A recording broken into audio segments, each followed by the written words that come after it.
Pues damos la bienvenida, como siempre, y agradecer su asistencia puntual, que eso también es muy importante. Y entonces iniciamos esta 11ª sesión, del segundo seminario virtual sobre biocultura, saberes comunitarios intergeneracionales sobre los recursos naturales y actividad sociocultural en y con el territorio, organizado a través del Proyecto Nacional de Investigación e Incidencia, Participación Comunitaria Intergeneracional para el Reconocimiento y Resignificación de Memorias Bioculturales y Diversas sobre los usos de los recursos naturales locales. Responsable técnico y coordinador general del seminario, el doctor Martín Plasencia González. Así que hoy iniciamos la charla que está titulada El registro biocultural de un carnaval zoque, cuestiones metodológicas e interpretativas, con la presencia de la doctora Gillian Nebel, no sé si así se pronuncia, ya no le pregunté, pero la presentamos con mucho gusto, que aquí se encuentra con nosotros. Y antes de darle la palabra y los micrófonos, voy a leer una breve semblanza de la doctora. Es doctora en filosofía, nacida y crecida en los Países Bajos. Migró precisamente para obtener su licenciatura en antropología magna cum laude por la Universidad Estatal de Nueva York. En Binghamton, maestría y doctora en antropología por la Universidad de Arizona Tucson, Estados Unidos.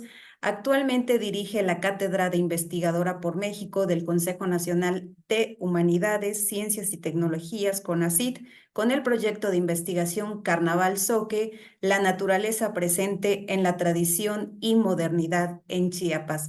Comisionada a la Facultad de Humanidades de la Universidad de Ciencias y Artes de Chiapas, número 2468, en donde imparte clases y es asesora de tesis en la maestría interinstitucional en Historia, UNACH, UNICACH, y el doctorado de Ciencias Históricas, UNICACH.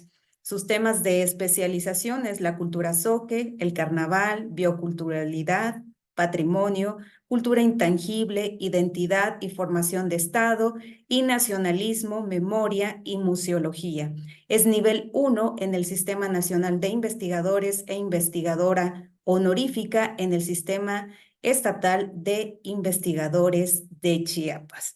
Y bueno, también recordar que al término de la presentación de la doctora, tendremos un espacio a los comentaristas entre 5 y 10 minutos, y posterior a ello también abrimos los micrófonos para que quienes están en este momento en la sala, que van a escuchar la plática, puedan intervenir también. Y bueno, más adelante también, como ya lo saben, se les va a ir compartiendo el link de asistencia. Así que muchas gracias por su asistencia, y sin más presentación, escuchamos a la doctora Gillian.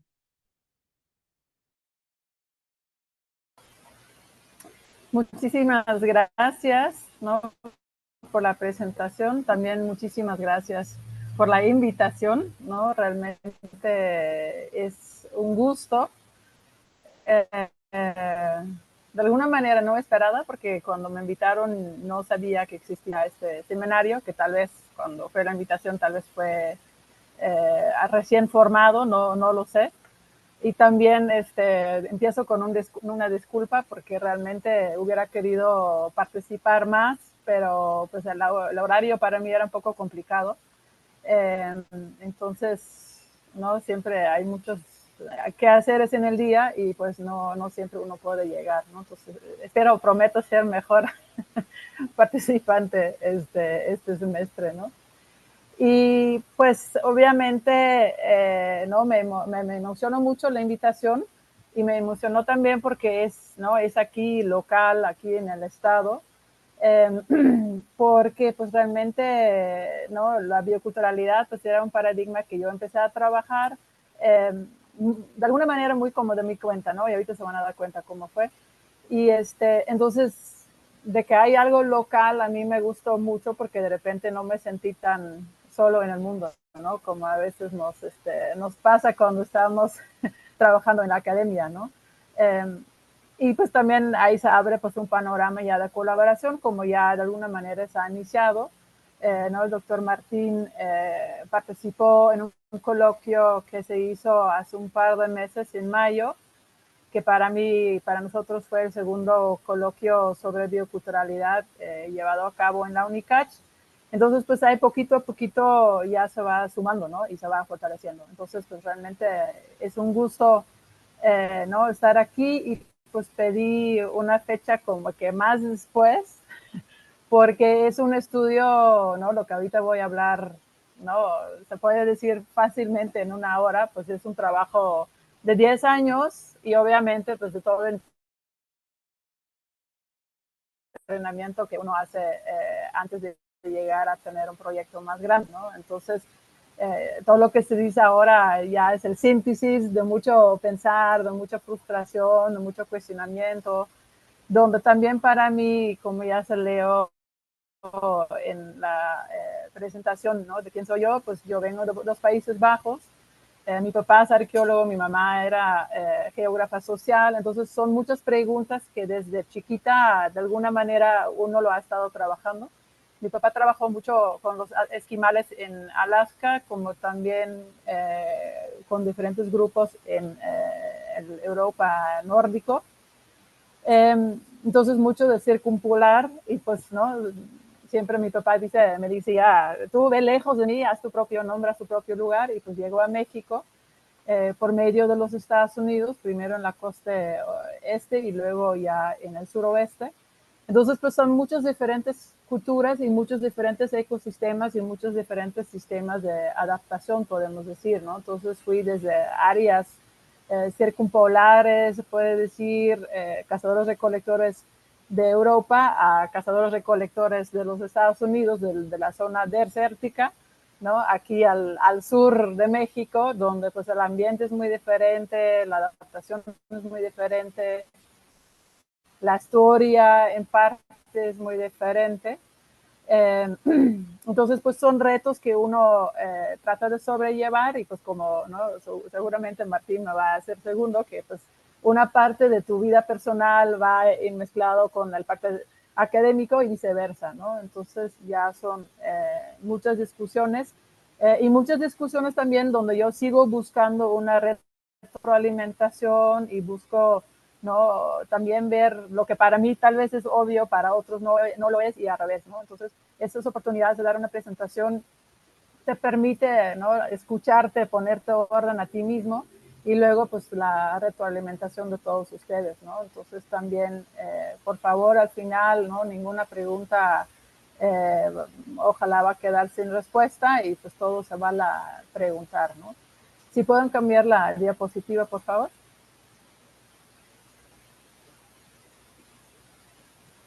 Ya sabemos tal vez, ¿no? En esta serie, ya 2 años, ¿verdad? Ya de seminario, qué es la bioculturalidad. Sin embargo, siempre es bueno iniciar un poco con la orientación como lo veo yo, ¿verdad? O como lo he trabajado.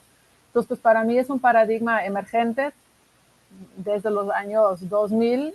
Hoy se ha puesto ya, en parte creo que por el COVID, de moda, ¿no? Y en parte porque pues ya se necesitaba algo así, ¿no? Ya se necesitaba la unión, dicho simplemente, entre lo biológico y entre lo cultural, sociocultural.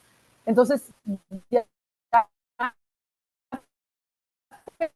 pensando y leyendo, y hice yo junto con el doctor Felipe Rónica, como también un estudiante de maestría mía que ya ha terminado, Rubí Esmeralda Trinidad Gómez, hicimos un estudio viendo dónde se estaba empezando a hablar de bioculturalidad en la manera que lo entendemos aquí, ¿no? Entonces hicimos ese estudio para ver los diferentes áreas y lo empezamos a desarrollar como nodos y vimos que realmente ya en todo el mundo ya se está hablando de bioculturalidad. Claro, cada área tiene un poco su aproximación, su interpretación, pero en grandes rasgos, ¿no?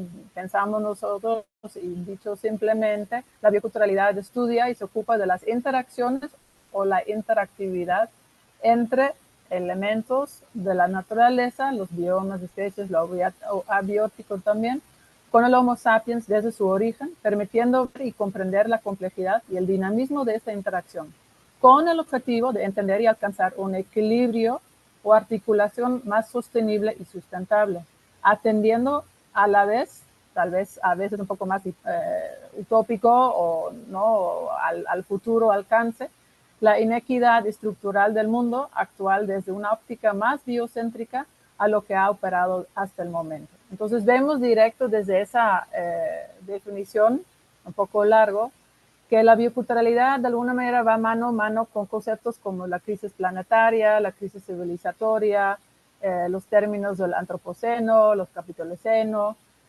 ¿no? Y es un término, se puede decir, muy de ahora y una reacción tal vez, una apuesta en contra a la modernidad con, ¿no?, los sesgos y los problemáticos que ya conocemos, ¿no? Es multi, inter y transdisciplinario, debe de ser pluriversal y yo creo que ahí es donde radica hoy en día un reto muy grande. No todos los modelos acomodan ese elemento de pluriversalidad.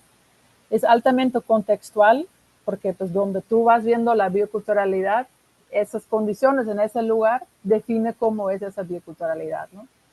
Y cómo interactúa con bioculturalidades vecindarios, ¿no? De alguna manera.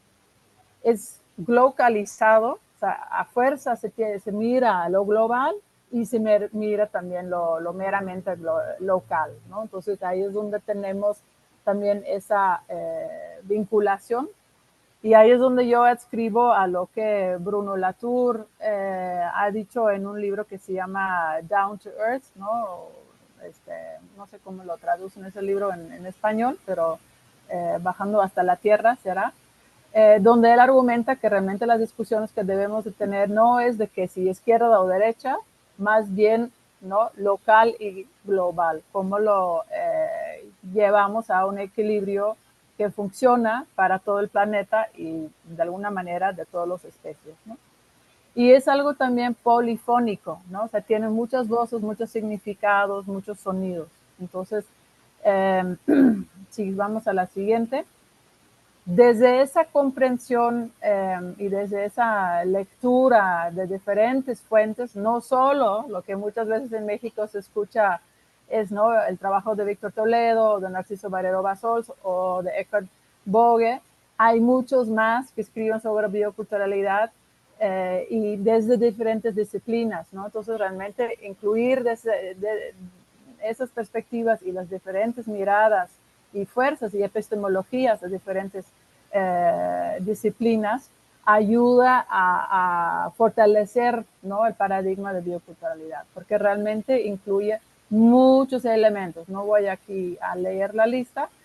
Y lo que hemos estado trabajando pues es realmente un esquema, todavía está muy en proceso, ¿no? Literalmente Rubí hoy me mandaba pues una visualización un poco mejor, pero donde vemos la bioculturalidad como si fuera, ¿no?, un lente que capta pues, ¿no?, realidad que está afuera, donde vemos un plano ¿no?, el universo de biomas con todas sus diversidades y sus características, y con ese lente nosotros vemos a un individuo, una familia, un grupo, una sociedad, un grupo adentro, una sociedad, para ver cómo son esas interacciones con el universo de biomas. Pero en esas interacciones vemos un universo que podemos llamar lo social, la sociedad, que va más, que es como que el trasfondo en lo cual todos estamos insertos, ¿no?, donde están políticas internacionales, donde radica el concepto de patrimonio, ¿no?, que es un concepto académico, y donde también está la conservación, donde está tanto conservación sociocultural como conservación biológica, donde están las filosofías que han formado las sociedades, la ética, la historia, la misma historicidad. Y esa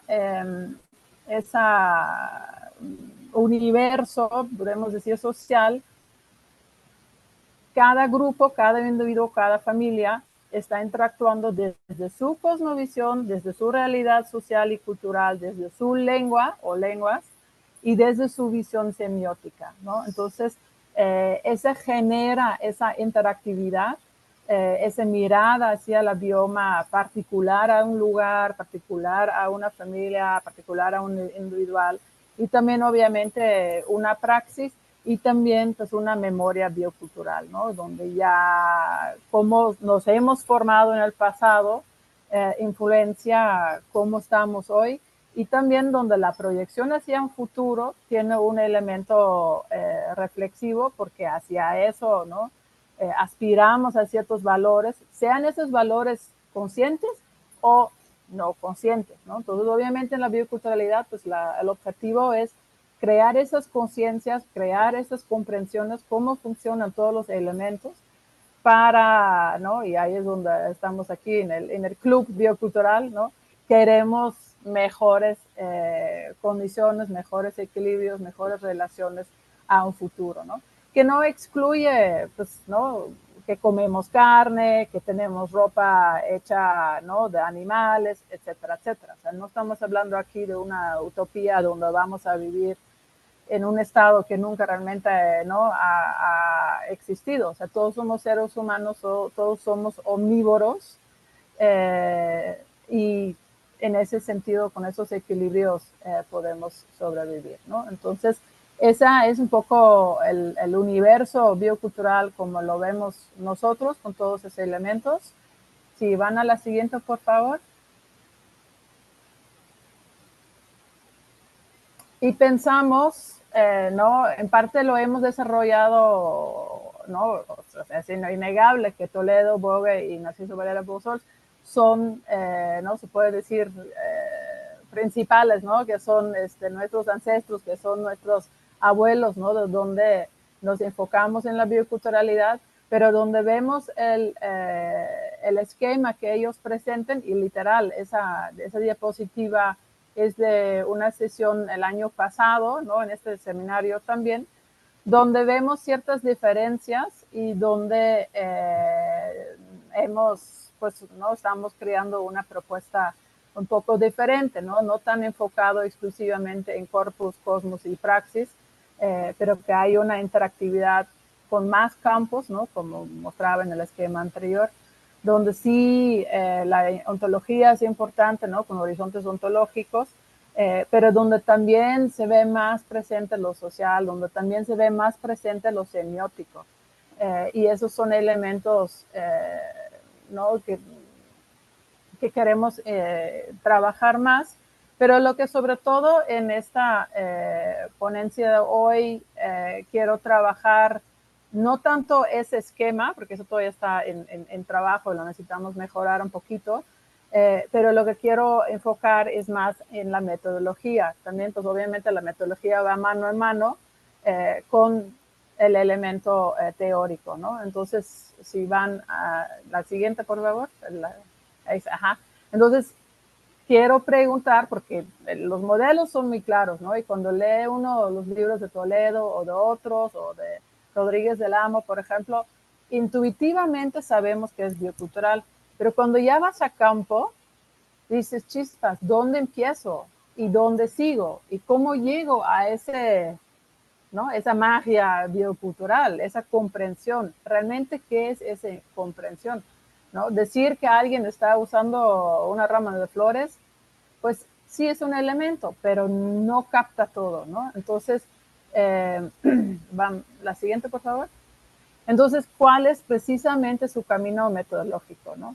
La siguiente, por favor. ¿Y por qué por qué me detengo ahí? Porque para mí, pues, fue una necesidad práctica, ¿no? Como a veces nos pasa en la vida te da una oportunidad, lo tomas, pero lo tomas cuando todavía no sabes todo desde ese reto, ¿no? Entonces, a mí fue pues abierto esa oportunidad de obtener un proyecto en ese momento se llamaban Cátedras de Jóvenes Investigadores, y fue con un proyecto que ya tenía un nombre, ya tenía todas sus particularidades y ya tenía sus entregables, y con eso yo me tuve que ir, ¿no? Entonces el título era Carnaval Zoque, la tradición, la naturaleza presente en la tradición y modernidad en Chiapas.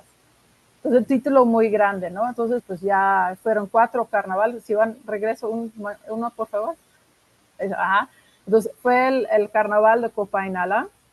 Ahora, siguiente. El carnaval de San Fernando, que ya se ve, es muy diferente. El siguiente. La siguiente, por favor. El carnaval de Tuxtla Gutiérrez y el carnaval de Ocosocuautla de Espinosa, ¿no? Y como se ven en las 4 imágenes, son muy diferentes. Yo empecé a trabajar, ¿no? el título y realmente no me hallaba con esa oposición que realmente pone una dicotomía entre o algo es tradición o algo es modernidad.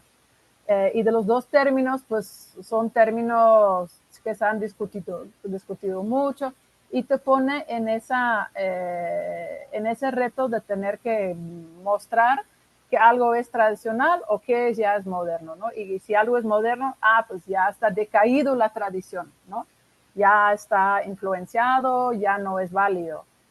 Y entonces no estaba yo cómodo con eso y ahí es donde empecé a escuchar, ¿no? Ese término biocultural y pues ver cómo se funcionaba, ¿no? Entonces yo más bien pienso que la pregunta de investigación que estoy investigando es qué significados bioculturales contienen los carnavales soques, ¿no? Esos 4 carnavales soques. La siguiente. Entonces, al hacer eso, pues como antropóloga, pues ya tenía muy claro, pues hacemos etnografía. Entonces yo hice etnografía, pero luego que haces la etnografía, ¿cómo llegas a la parte biológica, ¿no? Como antropólogo. Y te das cuenta que como antropólogo, pues sí contemplas el entorno en donde están los fenómenos socioculturales, ¿no? Las expresiones, pero no vas más allá. Y aparte, aquí con la biodiversidad, pues iba yo al campo con los estudiantes y los estudiantes no tenían suficiente conocimiento de las diferentes especies. Y yo que ni soy de este país, pues menos, ¿no? Entonces también ahí es donde pues, había necesidades reales, ¿no? Y por esa manera, pues obviamente me acerqué al Instituto de Ciencias Biológicas y ya empecé a trabajar con ellos, pero también ya trabajando con ese mundo, uno se da cuenta que el mundo biológico es muy biológico y muy científico en el sentido de ciencia dura, no contempla, ¿no? Muchas veces, en su estricto sentido biológico-científico, el aspecto del ser humano, ¿no? Sí, el nombre común, sí, pero ese no es el nombre correcto, es el nombre científico, ¿no? El nombre en latín. Pues sí, pero eso a mí como antropólogo en el campo, pues no me hace mucha cosa, ¿no? Entonces era buscar ¿no? los diferentes pasos y ¿no? pensamos, proponemos, queremos demostrar hoy y discutir que realmente esos son los pasos si uno va desde una expresión sociocultural, ¿no? Lo que también llamamos patrimonio cultural intangible. Es diferente si empiezas con una perspectiva biológica o si empiezas con una perspectiva etnobiológica o inicias con otra disciplina, ¿no? La agrodiversidad, por ejemplo, ¿no? Entonces, cada disciplina, y pues nuestro mundo todavía está, y probablemente siempre, está formado por las disciplinas en la manera que se fueron formados, que obviamente esa formación tiene un vínculo con cómo el mundo se formó y en parte esas formaciones fueron procesos como se fueron dando y sí es cierto que hubo una parte obviamente de la colonización de las diferentes áreas, desde ciertas áreas, con ciertos sesgos y etcétera, ¿no? Entonces esa colonización mundial y yo, cuando yo hablo de colonización mundial, no me detengo solo en la conquista española. También realmente considero que nosotros, los seres humanos, fuimos conquistando las Américas desde el estrecho de Bering, ¿no? Entonces, hay que tener esa visión más amplia a nuestra llegada, podemos decir, nuestro desarrollo en la planeta Tierra y cómo fuimos, ¿no? colonizando y cómo luego después nos colonizamos a nosotros mismos, ¿no? Y seguimos, ¿no? Esos ciclos de colonización, ¿no? A veces ahora se llama matrimonio, ¿verdad? Entonces, veo muchos cuadritos en la pantalla y ya no veo Lo que vale, gracias. No, entonces, después de lo que es una etnografía, ¿no? Y ahorita lo leo aquí y ya luego vamos viendo en el estudio cómo yo lo ejecuté, ¿no? Entonces, sí, la primera es la etnografía tradicional, digamos, ¿no? Ir a campo, hacer la observación participativa, entrevistas, etcétera, ¿no? Y ya luego fue tomar el elemento natural, ¿no? Lo vegetal, lo animal, lo abiótico, y registrarlo, ¿no? Ver qué hay en los diferentes carnavales, dónde aparecen. Y de eso ¿no? lo que apareció, lo que estuvo, ya haciendo un estudio etnobiológico. Pero realmente me di cuenta que lo etnobiológico, aunque tiene un elemento muy importante, todavía sigue una brecha entre lo etnobiológico y lo biocultural, que muchas veces no está manejado. ¿No? Sobre todo cuando tienes que explicar a estudiantes qué es lo que quieres hacer, pues no necesitas como que más preciso, ¿no? Y yo para mí. Entonces también, y parte de esos estudios etnobiológicos, parte querer llegar a una bioculturalidad, es el bosquejo socioecológico de las especies. O sea, ¿qué ha pasado con esas diferentes especies? ¿A raíz de qué? ¿No? Entonces, lo etnobiológico es más sobre los valores. El bosquejo socioecológico es más de todo el deterioro que ha pasado, ¿no? Y no hay que separar eso. Esa es solamente para conocer el panorama, ¿no? Entonces, por eso es la flecha al otro lado de lo particular, ¿no? O sea, por cada planta, por cada elemento del carnaval, se va viendo todos esos elementos. Y ya cuando tienes esa información, ahí es donde vas al análisis, y yo digo que ese análisis ya es complejo, biocultural, porque lo filtras por otros elementos, y esas filtraciones tienen que ver ya con el mundo global, con el contexto global, con el contexto en que mismo las diferentes disciplinas fueron formados y donde nosotros, ¿no? Nosotros como seres humanos que ya vivimos en naciones, ¿no? Naciones, estados, donde vivimos en pueblos, donde vivimos en regiones, que cada uno tiene sus cargas. Entonces, para llegar a esos cargos, hay que hacer un análisis minucioso, que en parte es muy antropológico, estructural, semiótico, y en parte también tiene elementos de estudios de manejo y sustentabilidad, donde ya entramos otra vez más en el lado biológico o etnobiológico. Y ya luego, después de eso, hay que llegar, como queremos que la bioculturalidad, como se contempla ese análisis biocultural para tener una mejora, también es necesario realmente tener como un paso consciente, y eso es lo que vi muy claro cuando estábamos leyendo de los diferentes nodos donde se creó la bioculturalidad. Hay un elemento muy, muy fuerte ¿no? de acción, de educación, de políticas públicas, ¿no? Donde realmente cada proyecto que se dice biocultural debe tener también ese elemento de aplicación. Y puede ser con las comunidades que estás estudiando o con las especies que estás estudiando, o puede ser a un nivel más social, porque se tiene que educar al nivel local y se tiene que educar a todos los niveles arriba de lo local, ¿no? Lo regional, lo estatal, lo nacional, lo internacional, lo macro regional, ¿no? Sur global, norte global, etcétera, ¿no? Y también como hoy en día ya yo no veo ninguna cultura que es lo que podríamos llamar puro, ¿no? O sea, todos ya somos mezclados, en todos los países hay migraciones de muchos diferentes lados y ya casi de todos los continentes, ¿no? Si vemos a México, pues en México encuentras de cualquier país alguien, y viceversa, ¿no? Encuentras mexicanos en todo el mundo.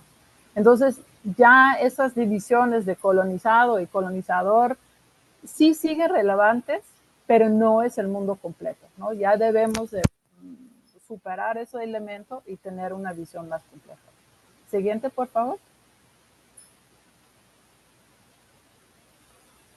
Entonces, rápidamente, pues el estudio, ¿no? Es en esos 4 pueblos, que son 4 pueblos considerados tradicionalmente Zoque, Ocosocuautla, Tuxtla Gutiérrez, que hoy en día es la capital, San Fernando y Copainalá, ¿no? Ocosocuautla es una comunidad con más o menos 80,000 personas. Tuxtla Gutiérrez pues es una comunidad, una ciudad ya grande, ¿no? Más de 500,000 personas, donde los que se identifican como soques es una minoría, muy minoría, ¿no? Entonces son la mayoría de la Virgen de Rosario, pues tal vez podemos decir que hay pues unos 200 personas activos, ¿no? Activos que manejan cargos, que participan en un calendario tradicional, etcétera, ¿no? Entonces, pues es una minoría, obviamente, en una ciudad capital, ¿no? Aunque todo el área originalmente era Zoque, ¿no? San Fernando está como a 30 kilómetros norte del Tuxtla. Es una comunidad más pequeña, 30,000 personas más o menos.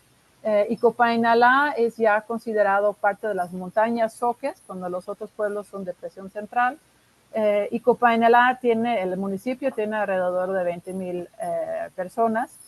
Copainalá hoy en día es el único pueblo de los que yo estoy estudiando donde todavía se habla el zoque, aunque las generaciones jóvenes ya casi no lo hablan. Algunos todavía sí lo entienden, pero muy pocos hablan, ¿no? Entonces también estamos en ese contexto de pérdida lingüística, pérdida cultural por lo mismo, porque en la lengua pues obviamente va la manera de expresión de esa cultura, y también el conocimiento ¿no? espiritual, medioambiental, etcétera, etcétera, ¿no?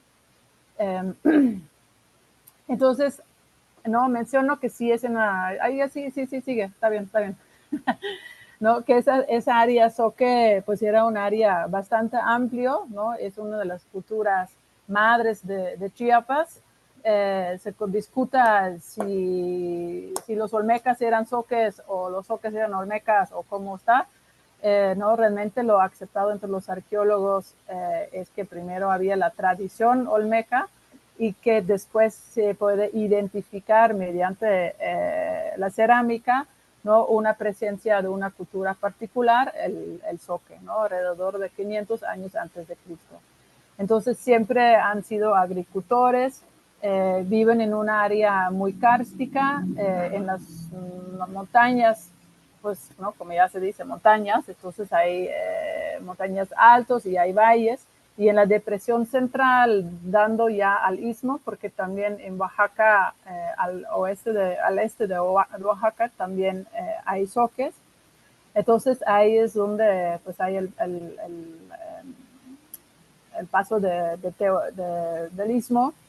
Entonces siempre han sido pues un grupo que han estado entre otros diferentes grupos importantes. Entonces pues los mayas llegaron a invadir lo que era el área Zoque y los empujaron más hacia el oeste.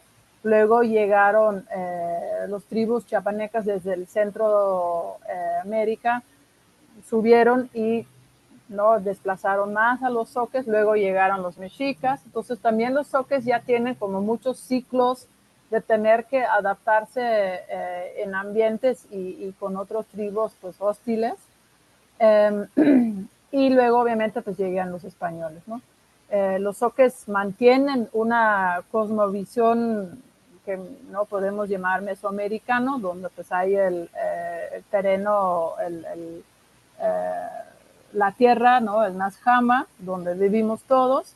Luego está el Tzuán, que es el mundo del encanto, donde van las madres que fallecen en el parto, donde van las personas que han fallecido por desastres naturales, como por ejemplo cuando en 1982 el volcán El Chichonal explota, pues ¿no? personas fallecieron, entonces ellos la idea es que viven en Atzuán, donde no hay trabajo, donde siempre es fiesta, donde todo es bonito, donde hay mucho flores, mucho joyas, etcétera, y es ¿no? la contraparte al Nazjama, donde todos tenemos que trabajar, y donde hay el inframundo, ¿no? con diferentes niveles según tu vida en el Nazjama, pues ya va el inframundo, ¿no? el Ipstock, y donde serás cuando te mueres juzgado para, ¿no? para determinar dónde exactamente vas a ser, ¿no?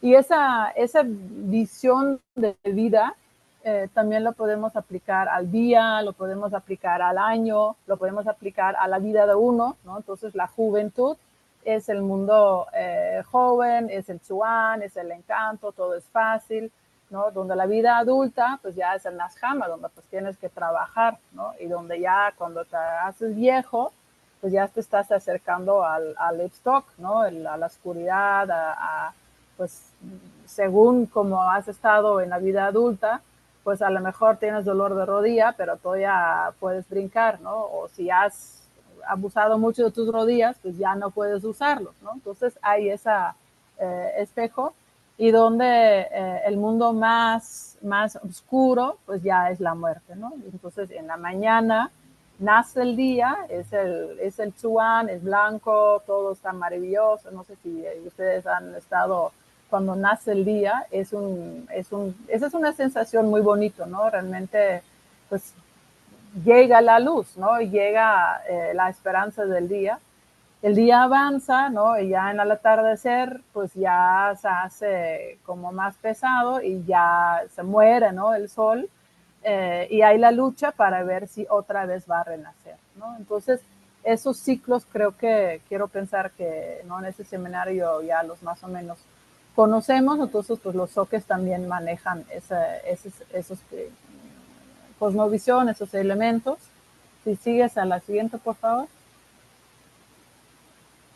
Y hoy en día, pues a raíz del volcán de Chichonal también ya hay bastantes soques ya en otras comunidades, tanto en Chiapas, en la Ceiba, en Ocosingo, como también en Chiapas de Corzo, como también en Tabasco, donde también en Cancún, y donde también ya una comunidad de Guadalajara, hasta en una comunidad en los Estados Unidos, ¿no? Entonces también ya son un grupo que ya no es solo en un área tradicional, o sea, ya es, ¿no? La migración, el desempleo, son factores que son parte del panteón, ¿no? De la vida soque, y donde también más recién pues ya está el extractivismo, con todas esas amenazas, entonces también la globalización pues ya ha infringido después de la colonización, también sigue haciendo ese sacar las cosas, ¿no? Y donde hay muchas fuerzas en ese sentido contradictorios, ¿no? Seguimos. Y ese contexto, pues obviamente es importante para entender y saber y poder colocar adecuadamente a los carnavales, ¿no? Que ya, como mostré en la foto anterior, pues son bastante diferentes, con figuras diferentes. Eh, y donde cuando empecé el estudio, para empezar, pues era muy difícil de organizar porque todos los carnavales son al mismo tiempo, ¿no? Entonces, Cuautla son 6 días, donde las figuras importantes pues son el tigre y el mono, y donde otras figuras son los dos mahomas, donde está el caballo, en la foto más abajo, y en la foto más abajo está también el David. Entonces son dos secuencias de bailes, el tigre y el mono, y luego el baile de los enlistonados, donde están los dos Mahomas y donde está el caballo y el David, ¿no? Como ya se puede decir en esos nombres, ¿no? Ya se puede entender, pues el de David hace referencia al cuento de la Biblia, ¿no? Y hay una dinámica ahí, uno de los Mahomas se llama Goliat, obviamente el mismo nombre Mahoma ya da de entender que también hay un elemento musulmán, se puede decir, pero ahí es donde vamos, ¿no? a investigar la historia y pues obviamente muchos de los del teatro evangelizador que llegaron a esas tierras de las Américas, sobre todo donde estuvo España o Portugal como conquistador, pues fueron bailes y ideologías de reconquista, porque no nos vamos a olvidar que cuando llegó Cristóbal Colón, Hernando Cortés y toda esa banda, digamos, ¿no? a las Américas, es el mismo día, ¿no? El mismo tiempo, mismo año, que cae la última ciudad que ya estaba en manos de musulmanes y los cristianos logran reconquistar, ¿no? Entonces, hay una importación de esas mismas guerras de reconquista directo, esas estrategias de reconquista directos a tierras ¿no? Americanas en el sentido amplio, ¿no? de la palabra. Y donde el tigre y el mono pues son vistos como elementos más prehispánicos y más elementos zoques, ¿no? Y digo elementos zoques, ya no mencioné eso en la diapositiva anterior, porque hay una iconografía donde se ven grabados en diferentes piedras, en diferentes lugares en el área zoque, de mono y de tigre, ¿no? Y entonces se ve, y también cerámica, donde se ve que el mono y el tigre, como también algunos otros animales, como el colibrí, como el murciélago, como la ceiba, son y fueron deidades importantes, ¿no? Luego en Tuxtla Gutiérrez pues está el Padre Sol, entonces es ¿no? Figuras muy diferentes. Está el Padre Sol con un tocado muy grande, que baila con una niña que se llama Alacandú, que está con un pico alpestre de flores de sospó, y donde hay luego los suyos que se ven en la foto de en medio, que son las viejas. Entonces ahí la idea es que el Padre Sol obviamente es Sol, no, el Alacandú es la luna tierna, y donde los suyos son las estrellas, ¿no? Y la idea ahí es que los astros mayores bajan a la Tierra y ayudan a los seres humanos a iniciar un tiempo nuevo. Y ahí vamos a entender que en el mundo prehispánico los meses no eran como hoy en día, ¿no? Eran meses de 20 días. Entonces, con 13 meses de 20 días, quedan 5 días sin asignar. Entonces, la idea que se maneja es que el carnaval hoy en día son esos 5 días, es ese tiempo entre tiempos, ¿no? Y es el inicio de un ciclo. Si ya lo pensamos, ¿no? vinculado a un calendario católico, podemos decir, y es muy rápido decir, pues eso todo lo tienen desde miércoles de ceniza, desde cuaresma. Pero si vamos un paso atrás de lo que es el catolicismo y qué son esas fechas, encontramos otra vez el calendario de la luna, el calendario del sol, porque cómo se hace el domingo de Ramos, es la primera luna llena después del equinoccio. Entonces ahí es donde ya vemos que el carnaval no es una simple fiesta sincrético, que muchas veces se ve así, ¿no? Hay un idioma, se puede decir, ¿no? humano, que nos une y que es mucho más amplio de lo que ha pasado en la historia y lo que nos hemos hecho uno al otro, ¿no? Entonces creo que recuperar ese elemento y vincular ese elemento es muy importante. Luego en San Fernando pues vemos otra vez también el tigre y también el mono, no se distingue muy bien en la foto, pero el mono está está sobre la espalda del tigre, y donde también tenemos el flechero, y que se ve en la foto de abajo, y los dos gigantes. Entonces otra vez hay el elemento bíblico y el elemento prehispánico.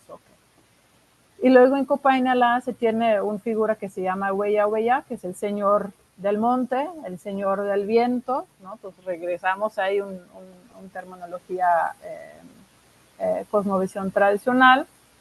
Y luego él baja de la montaña, encuentra a su esposa y sus hijas, que ya están listos para casarse o ser casados, y con los novios se hace una secuencia de pulsarlos, y tienen la fuerza de brincar de cerro a cerro, y claro, ¿no? el mal es vencido, entonces los novios son aprobados y se hace la boda, ¿no? Entonces ese muy corto son las distinciones, ¿no? Los diferentes carnavales. Vamos a la siguiente, por favor.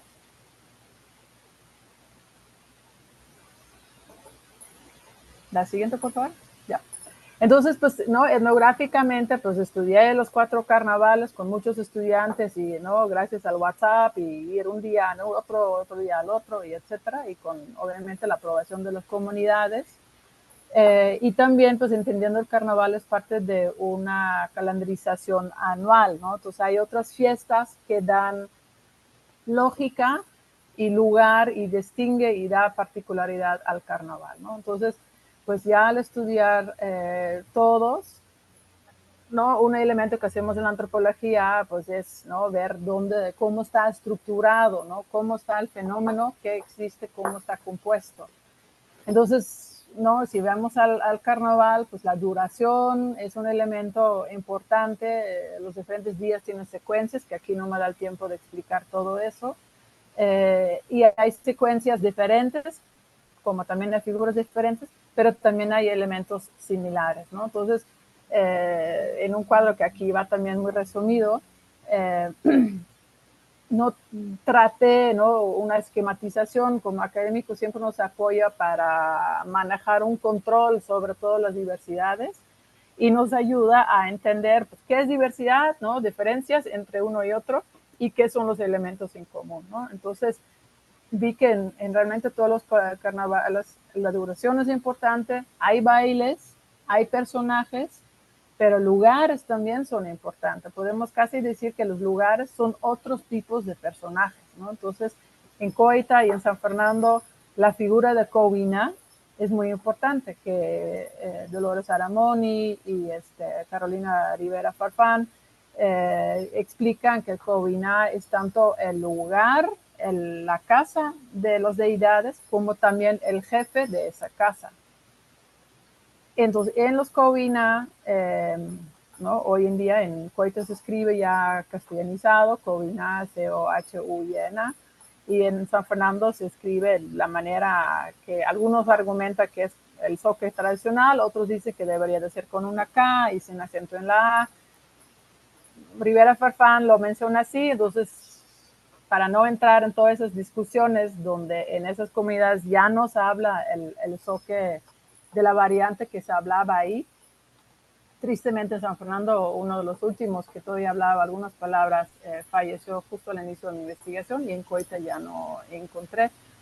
Entonces ya no se puede recuperar ese elemento, ¿no? Entonces el Covina es donde se centra la fiesta y muchas actividades ocurren adentro del Covina. El baile sale del Covina y en el Covina están los santos, ¿no? Entonces hay un altar, que ese es el elemento que también se distingue, es diferente a carnavales, si vamos al carnaval, ¿no? Esa palabra en otras latitudes. Y no sé si la diapositiva está un poco más amplia, pero ahí abajo también había un renglón de música, que en los 4 pueblos es la música soque, ¿no? Con eso, ahí está, gracias. El pito y tambor, ¿no? Que he considerado pues, sonidos auténticamente soques, y solo en Coita también se encuentran la marimba. Entonces, ¿no? Ese elemento de pito y tambor, y son los mismos, casi las mismas flautas y los mismos tambores, pero con sones diferentes. Entonces, es un elemento que está similar, es lo mismo en todos los pueblos, y un elemento que también fue explicado muy enfáticamente como ese es lo soque, ¿no?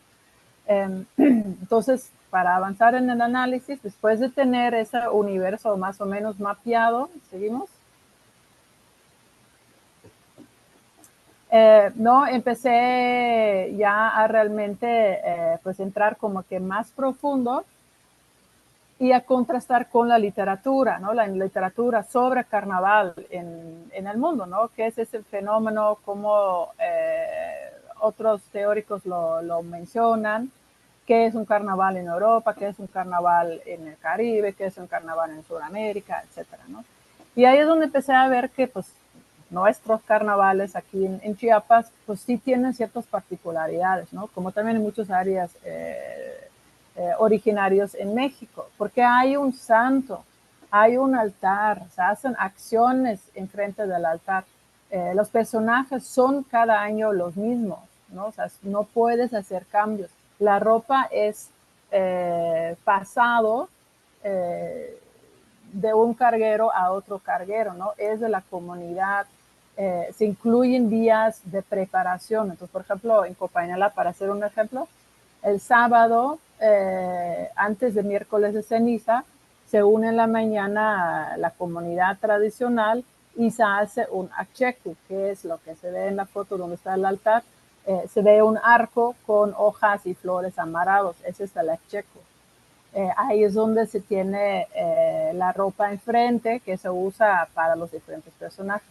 también se hace el cupsi, que es miel virgen de la región, ya mezclado con aguardiente, y se cupsea, o sea, se mezcla, ¿no? Pero como es miel, pues no es totalmente mezclar, como agitar, ¿no? Se hacen los tamales, las mujeres hacen los tamales. Se hace el tzata que se ve en la paila grande, que se sirve en la mañana y que todos que llegan a ver el carnaval pueden comer y deben de ser servido el tzata, ¿no? Y hay una preocupación, ¿no? De que ya comiste, ya comiste.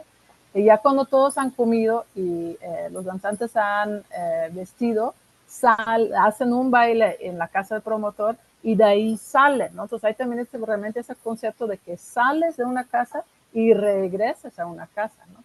Te bendicen para salir de la casa para que regresas bien.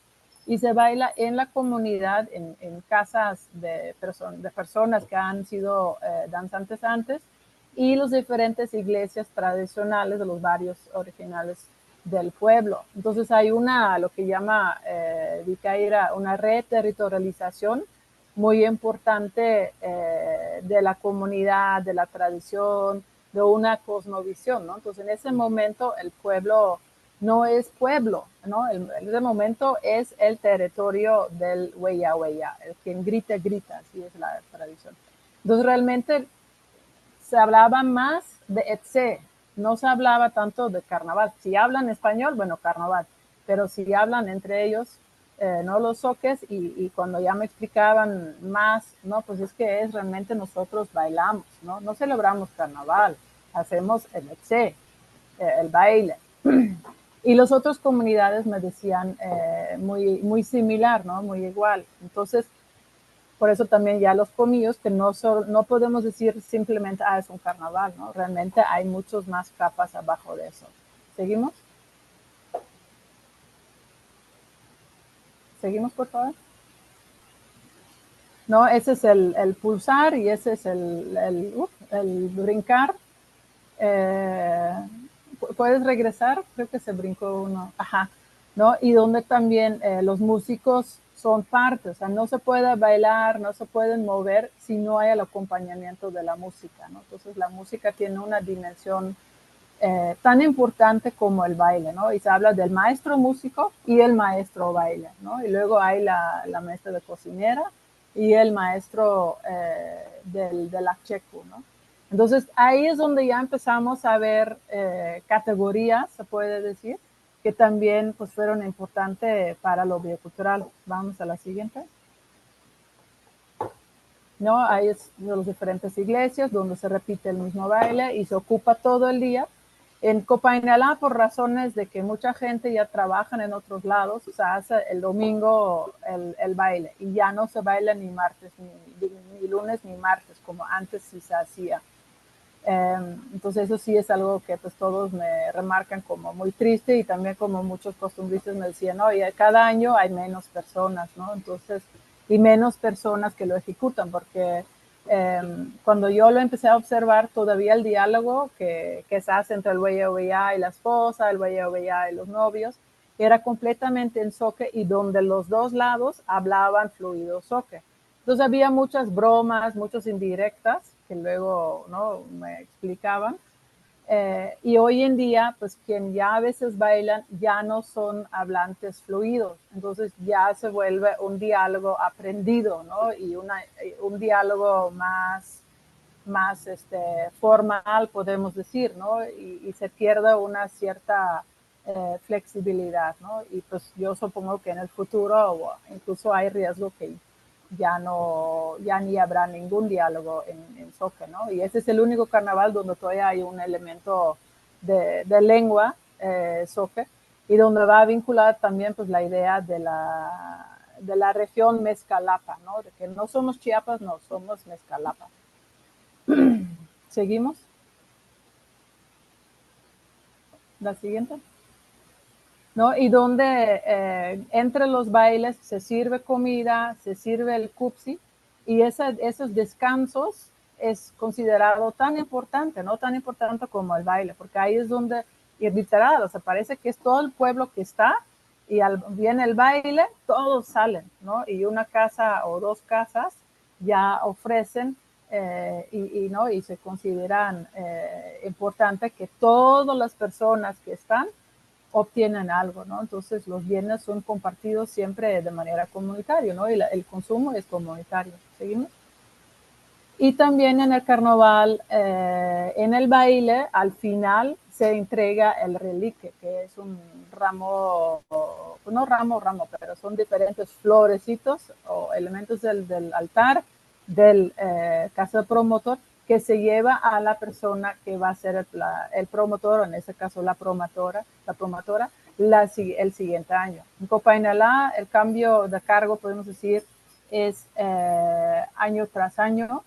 En Coita y en San Fernando es cada 3 años. Entonces ahí el cargo es más grande y ahí es donde se recibe literal todo el pueblo a los Covina, ¿no? Entonces en Coita son divididos entre 6 Covina y son por lo menos 10 pailas grandes, ¿no? A veces el número 20, el más grande, que están llenos de la comida, ¿no? Y a veces se acaban, ¿no? Entonces la idea es que no se acaban exactamente, porque si se acaban es que está muy justo, ¿no? Y no debe de faltar, porque la fiesta es para los santos, ¿no? Entonces los santos reciben las visitas y una manera de agradecer las visitas es dar de comer, ¿no? Entonces ahí van los diferentes ciclos de reciprocidad con el mundo terrenal, con el mundo espiritual, con el mundo de la organización social, con el mundo más allá, ¿no?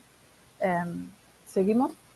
Y también, pues, el elemento de la comida al final del carnaval, perdón, el elemento de la comida y luego las palabras de agradecimiento, todos los carnavales, todos los pueblos, el elemento de agradecer o reconocer que algo o alguien viene al Cobinao, en este caso de la casa de promotor, también es muy importante, ¿no? Entonces realmente cada miembro de la comunidad es reconocido, ¿no? Y hasta más, o sea, también en esos momentos cuando llegan mucha gente de afuera que ya no vive en Copainalá, pero llega para el carnaval y hablan de las personas que antes, ¿no? El danzante X, ¿no? El músico tal, y se habla y se continúa esa memoria, ¿no? Entonces son espacios muy fuertes de continuidad comunitario en el tiempo, ¿no? Donde la persona tal vez ya ha fallecido o ya no baila, pero continúa presente, ¿no? Y es apreciado cuando viene esa persona o cuando está enfermo, se lleva el baile a esa persona, ¿no? Y por ejemplo en San Fernando y Coite y en Tuxtla, cuando fallece un danzante, cuando fallece un músico, se lleva el baile al entierro, a la velación, y se da un elemento que también va en la caja de entierro, ¿no? Entonces se continúan esos vinculaciones, ¿no? ¿Seguimos? Entonces, ¿no? Como se pueden dar cuenta, pues es una etnografía que, ¿no? Bastante amplio. Y hay esa contrastación con la literatura y pues, ¿no? Reconociendo que lo que se celebra aquí, pues son carnavales que tienen particularidades precisas, ¿no? Y eso fue también pues una manera de empezar a entender tanto las categorías para lo que es el carnaval, como también de dónde puedo decir que hay categorías donde está una presencia en la naturaleza. Entonces ya empecé, ¿no? Se empieza, cuando uno está estudiando, te empiezan a unir las categorías, de repente se separan o tratas de separar de diferentes maneras, y donde también pues este elemento de modernidad, tradición, pues no se va acomodando, ¿no? Y lo tienes que acomodar en una manera también que la comunidad se siente representado, ¿no? Entonces, por ejemplo, aquí no lo muestro porque no ocurre en Copainalá, pero en Coita y en San Fernando el monito monta al tigre. Y hay investigaciones arqueológicas que hablan, que interpretan la iconografía prehispánica, donde hay la misma imagen como un eclipse solar y como una penetración sexual. La comunidad hoy en día, tanto en Coita como en San Fernando, no está cómodo con esa interpretación. Entonces, yo pienso que yo no podría interpretar el carnaval de esa manera, ¿no? Aunque hay escritos que sí lo hacen. Entonces yo pienso que es, ¿no? En ese sentido también importante pues reconocer, ¿no? De dónde vienen cada interpretación y no imponer una interpretación a una comunidad cuando la comunidad no lo reconoce y se siente incluso incómodo con ellos, ¿no? Pero sí se ve pues, por todos lados referentes a cosmovisión y a experiencias históricas, ¿no? Entonces, también regresando a esa discusión de dicotomía y lo que yo pienso que el enfoque biocultural ayuda a una comprensión de todas las fases de la historia, ¿no? No solamente tradición prehispánico y modernidad, ¿no? El Estado-nación casi entendiéndose el mal gobierno, ¿no? Entonces creo que debemos de tener ya una visión muy precisa de todos los diferentes momentos y todo lo que ha pasado, ¿no? Entonces, eh, viendo todos esos elementos adicionales a lo que es el carnaval en un sentido estricto de baile y performance en la calle, pues aquí vemos muchos más elementos, ¿no? La quema de cuetos también muy importante, el hablar, ¿no? El estar juntos, hay muchos momentos para eso y es valorado y es considerado importante en construir un bienestar, ¿no? Entonces, por ejemplo, el sábado en la noche se tiene una velación, se vela la ropa, se hace alabanzas y uno podría decir, nah, ¿de qué sirve eso? ¿No? Si sirve para que todos entran en una unión, entran en una alegría, entran en un bienestar para que el día siguiente el carnaval sale bien, ¿no? El Huellavía tiene sueños agradables, las polinitas duermen bien, los novios son agradables y hay un éxito, ¿no? Porque la preocupación es obviamente que el mal, ¿no? Va a vencer y el sol no va a salir el siguiente día. Entonces hay que tener esa positivismo, ¿no? Esa actitud positiva. La siguiente, por favor. Entonces ya después de todo ese examinación etnográfico y bibliográfico, sirvió mucho ir, ok, ahora vamos al plano natural, ¿no? Nos separamos un poquito de todas las complejidades de los humanos y vemos qué plantas, qué animales, qué elementos adicionales abióticos están presentes, qué función tienen, ¿no? Y parte, pues, de ese registro es, ¿no? Pues, cuál es el nombre en lengua zoque, donde también hay un elemento, pues un esfuerzo de rescate, ¿no? Y de afirmación, porque también no debemos olvidar que por muchos años esas fiestas, esos elementos, y todavía son tratados con un aspecto de vergüenza, ¿no? Donde la gente pues casi se tapa la boca para dar la respuesta en zoque, ¿no? O dice, pues es que no sé la palabra en zoque, ¿no? Me da vergüenza, pero ya no, yo ya no lo aprendí. Y yo pienso que pues hoy es el día, el momento en que debemos de hablar de esas cosas, ¿no? Porque para saber qué debemos de mejorar, pues tenemos que saber lo que no camina bien. Entonces, pues hicimos esa, bueno, estábamos todavía en proceso de hacer ¿no? Ese registro y pues era, ¿no? Buscar y claro, ¿no? A veces era difícil porque muchos era por fotos, porque yo no podía ir al altar y, ¿no? Sacar y llevarlo al laboratorio etnobiológico o al jardín botánico, por ejemplo, aquí en Tuxtla, y decir, a ver cuál es esa especie, ¿no? Entonces ahí también el doctor Oscar Parera, quien es un etnobotanista que ha trabajado mucho en el área SOCE, me ha apoyado muchísimo de tener esa seguridad científica. Y luego donde fuimos por diferentes categorías, ¿no? Y ahorita voy a explicar eso, ¿no? Y ahí es donde entra, entonces primero fue el registro de aproximación meramente biológica, ¿no? ¿Qué especies, qué nombre en latín, qué familia, qué reino, bla, bla, bla? ¿Seguimos?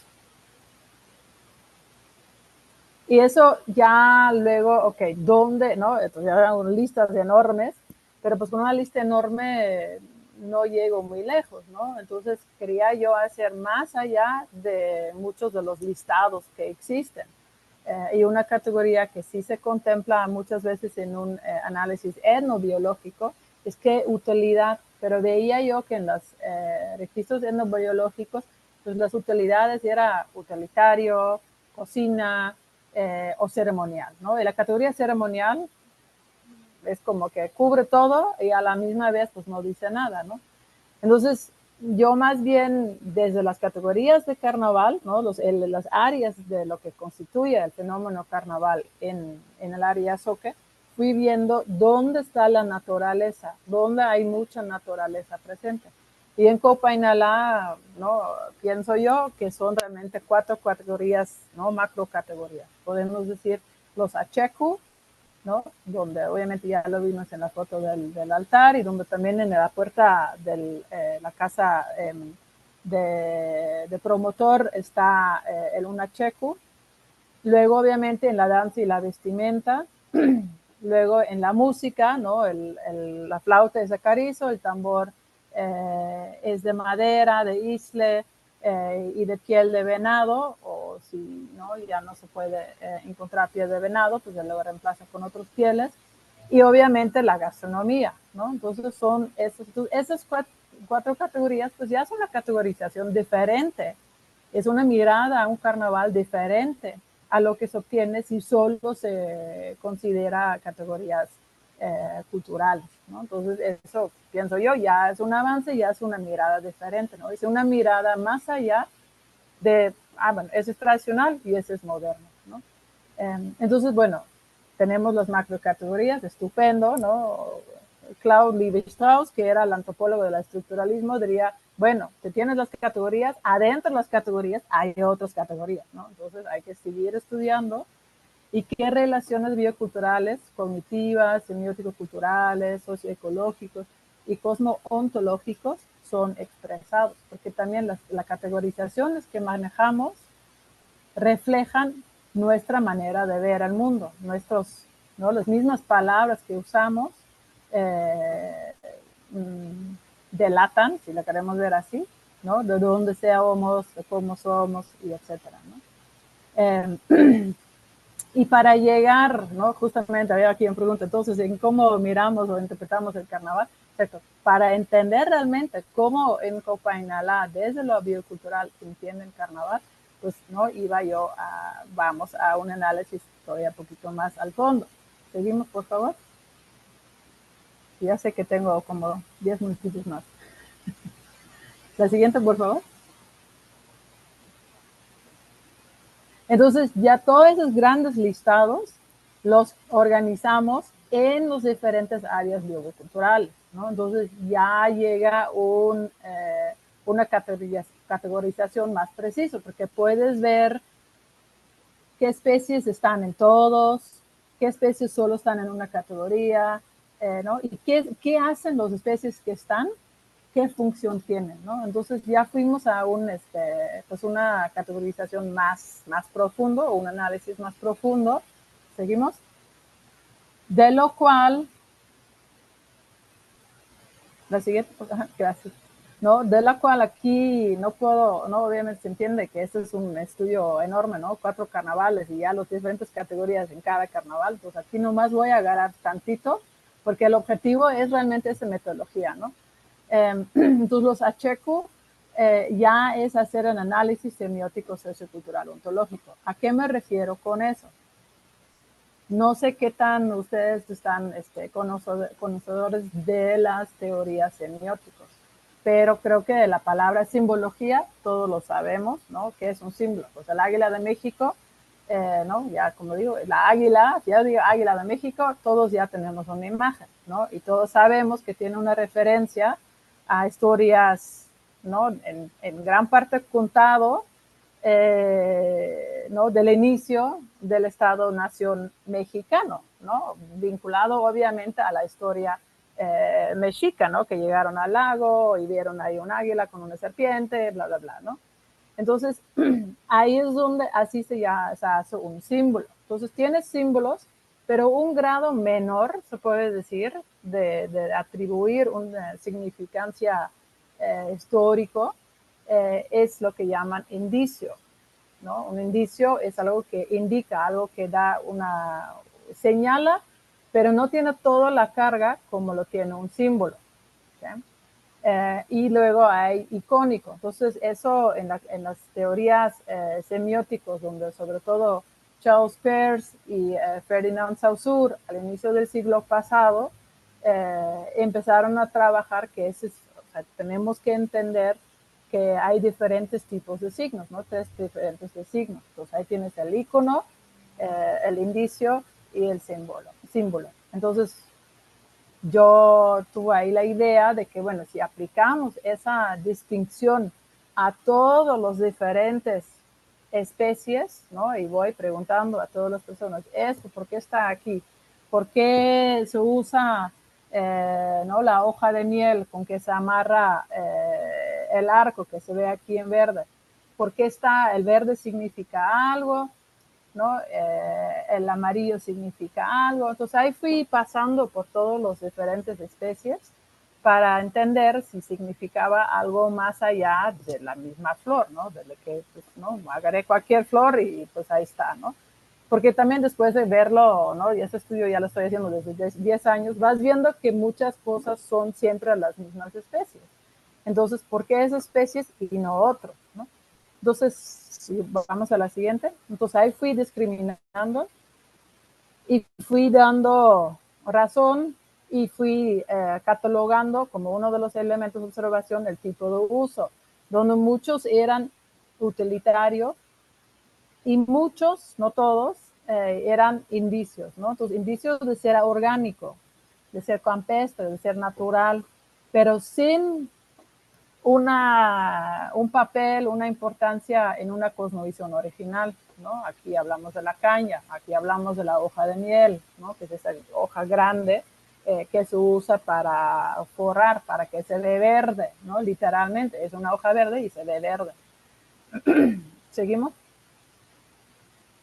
¿No? Entonces, por cada categoría estábamos haciendo ese análisis, llegando obviamente ya al final, ¿no? Ya con análisis estadístico descriptivo, los diferentes porcentajes, ¿no? De cuánto indicio, cuánto sí, realmente sí simbólico y cuánto utilitario, etcétera, ¿no? Entonces todavía estamos en ese proceso, pero en contraste, ¿no? A la cultura maya, por ejemplo, donde muchas más cosas tienen cargas fuertemente simbólicos, en el área Zoque, hoy en día, ¿no? Y podemos entrar, si ese es porque ya hubo procesos de deterioro cultural o ¿no? de invasión de la globalización, etcétera.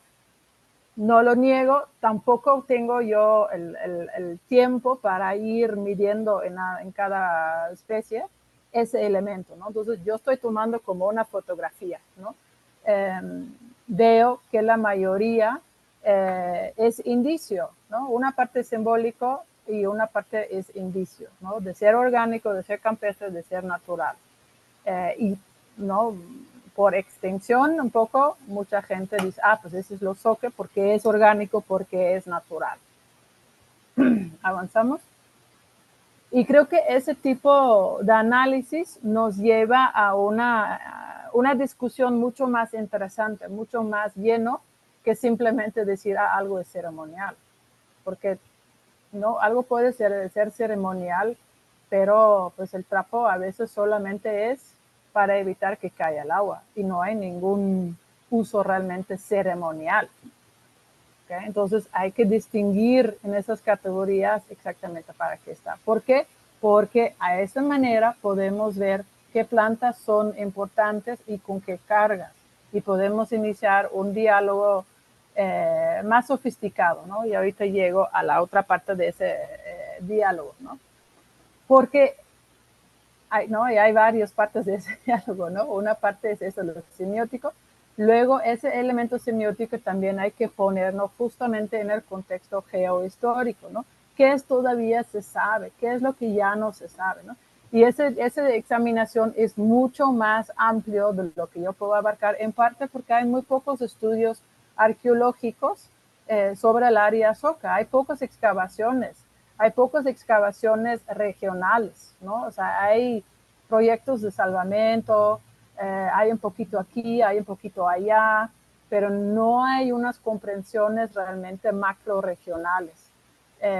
Por las mismas condiciones aquí en el sur, lamentablemente, muchas cosas se descomponen muy rápido, ¿no? Entonces hay ofrendas en las diferentes cuevas, aquí se ve una foto de muchas ollas, pero no hay mucho análisis de lo que estaba en las ollas o lo que estaba alrededor de esas ofrendas, ¿no? Tal vez fueron flores, pero no lo sabemos, ¿no? Son costosos esos tipos de análisis. Es difícil llegar a las cuevas para poder hacer estas excavaciones, ¿no? Entonces, y hay poco análisis también de documentos coloniales, ¿no? Uno de los más importantes es Dolores Aramoni, pero ella también encontró descripciones que al fin de cuentas son muy generales, ¿no? Todo era idolatría y no con unas explicaciones muy precisas, ¿no? No había de qué especies usaban. ¿No? Aquí habla de mataban perros, venados, papagayos, tortelas de otras aves, quemaban incienso. Pero al fin todavía sigue bastante general, ¿no? Hierbas olorosas, ¿cuáles? ¿No?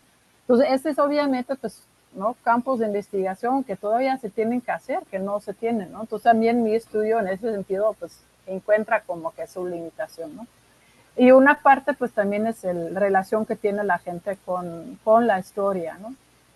Seguimos y vemos, pues, que obviamente la colonización, la siguiente, por favor, ajá, la colonización, pues también ese proceso de colonización y ese proceso que pasó después de la conquista, donde se seguían en Chiapas muchos elementos coloniales, ¿no? De los finqueros, todavía también es poco conocido, ¿no? Es poco documentado y poco hablado.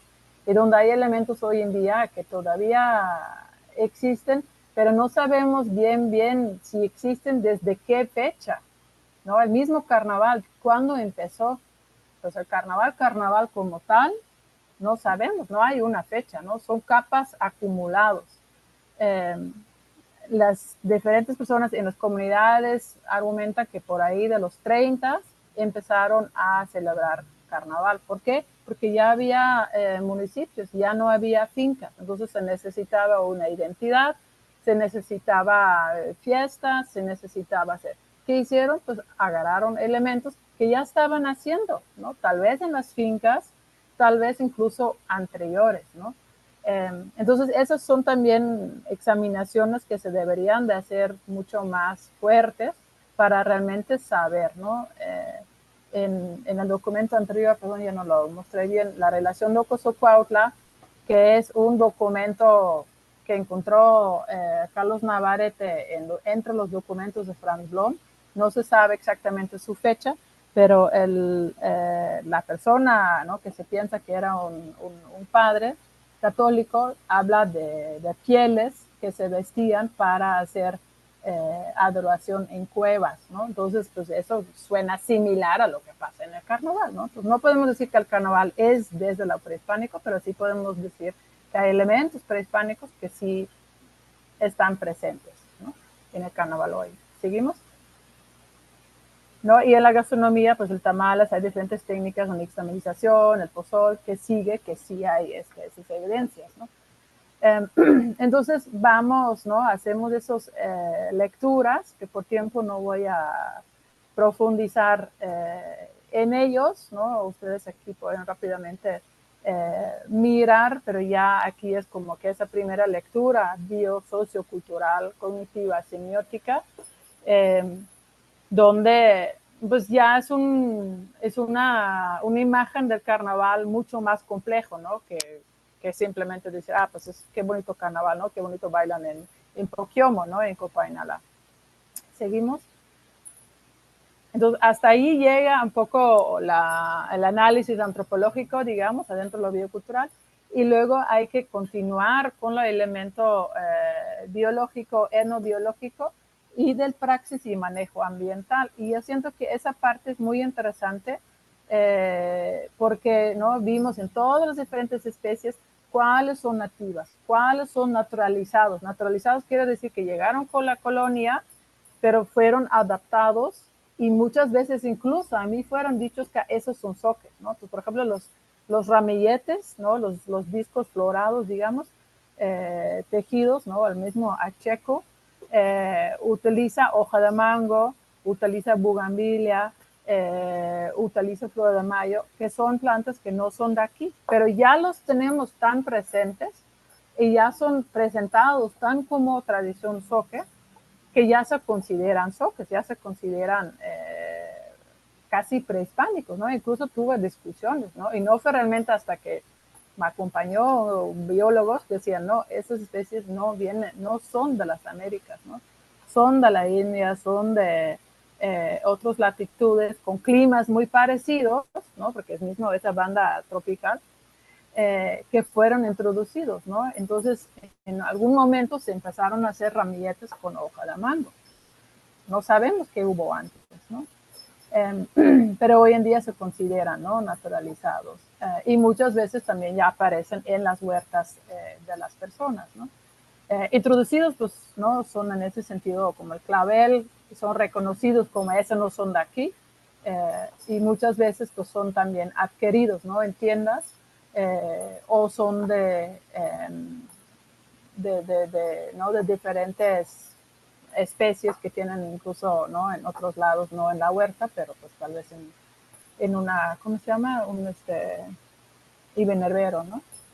Entonces, eso lo fuimos haciendo en los tres pueblos, ¿no?, de todas las especies, de los animales, de las plantas, y vemos que sí hay un porcentaje bastante amplio de nativo, ¿no? Entonces, eso también es interesante porque sí da pauta a que hay elementos muy originales del carnaval, ¿no?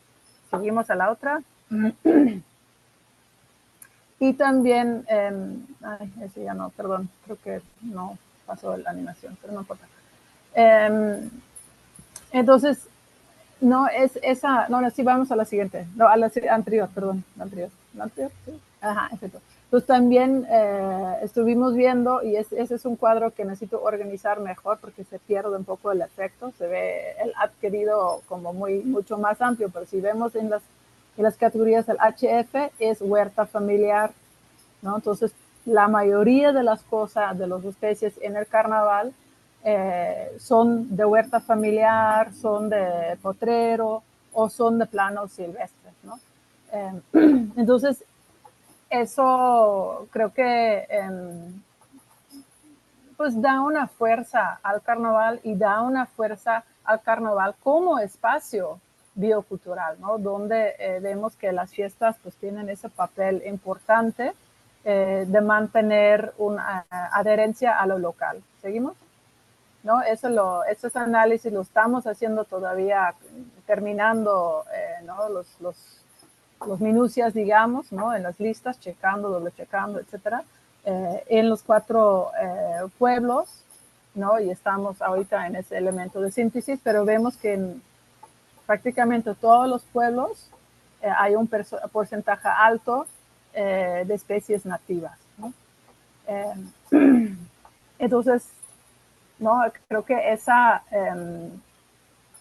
ese matiz no se ve todavía en muchos análisis etnobiológicos, ¿no? Porque se requiere hacer pues un análisis más fuerte, y esta en combinación con el análisis semiótico creo que es bastante potente, porque de ahí, si vamos a la siguiente, podemos empezar a sustraer en un nivel, ¿no?, de toda nuestra evolución, y aquí vamos ya a aspectos de crisis planetaria, etcétera, ¿no? ¿Dónde estamos hoy en día? Pues ya hemos tenido mucho desarrollo, vamos a la siguiente, pero donde tenemos que tener esa conciencia, ¿no?, hoy en día, que el mundo está quemando, nosotros mismos, ¿no?, estamos también en condiciones a veces ya no tan favorables.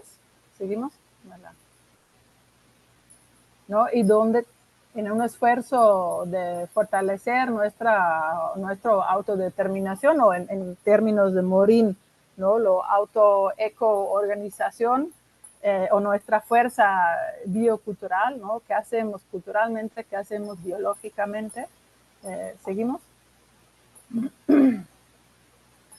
Distinguir realmente qué es lo significante al nivel local, donde tenemos que tener también todavía más investigación, pero también los elementos, los matices que están presentes. Y luego la otra matiz, la siguiente, por favor. avanzamos, perdón, ya voy. Vamos, no, uno regreso. No, de regreso, sí, esa. Vamos también, no, uno más. Ahí, esa. ¿No? A los significantes al nivel global y local, ¿no? Donde ya vemos lo hecho a mano, lo natural, lo local, adaptivo, como área pues, importantísimo, donde también la transmisión intergeneracional de oficios, de hacerlo de manera más sencillo, local, natural, menos costoso, es importantísimo porque de esa manera pues, se conservan los saberes y conocimientos locales, que realmente son sistemas socioéticos, filosóficos, ¿no? Y comunitarios. Y ahí es donde se mantiene la comunidad, donde se construyen las redes de apoyo transgeneracional. ¿No? Y creo que en un mundo donde ya la presencia de narco, la presencia de movilidad, la presencia de los dispositivos, ¿no? El uso desmedido de los medios sociales y etcétera, pues creo que es evidente, ¿no? Que esto es importante. Pero presentando esa diapositiva que es bastante simple, con todo lo que ya he dicho, esta diapositiva habla muchas más palabras, ¿no? Entonces, eso es lo que te lleva el análisis biocultural. Te da esa profundidad, te identifica los elementos que no sabes, que donde hace falta estudios, qué tipos de estudios faltan, te obliga a hacer una transdisciplinaridad que incluso a los colegas les abres panoramas para hacer ¿no? una mirada más amplia, ¿no? La siguiente. Y donde también, ¿no? Local. Ajá.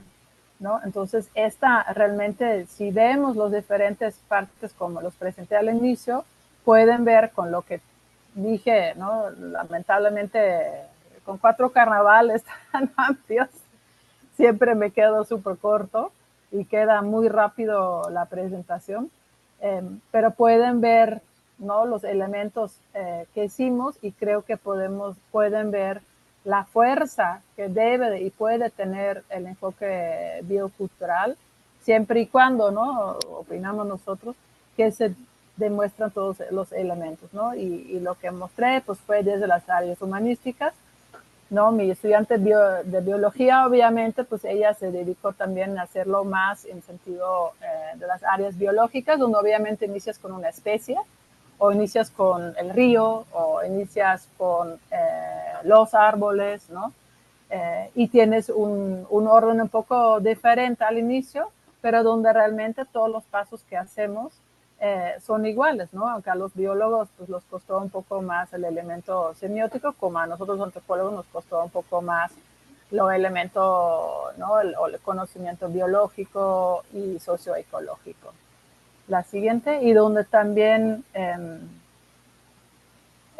¿no? Un programa, se puede decir, de productividad y de aplicación de conocimientos y de difusión, ¿no? Inserción social es muy importante, ¿no? Donde hay publicaciones, donde también se hicieron exposiciones en el Jardín Botánico, que para ellos fue la primera vez que fueron exposiciones realmente desde un enfoque biocultural y sobre una manifestación cultural, y donde en la foto que se ve al centro llegaron costumbristas mismos a ver su tradición, ¿no? Plasmado en análisis en el Jardín Botánico, que fue interesante porque pues, el mismo Jardín Botánico tiene un jardín zoque, entonces fuimos con los costumbristas al jardín y ahí corrigieron algunas cosas, se emocionaron sobre otras, y para ellos fue muy chido ver que están representados en el museo, ¿no? Que la gente valoran lo que se tiene y lo que se continúa haciendo, ¿no?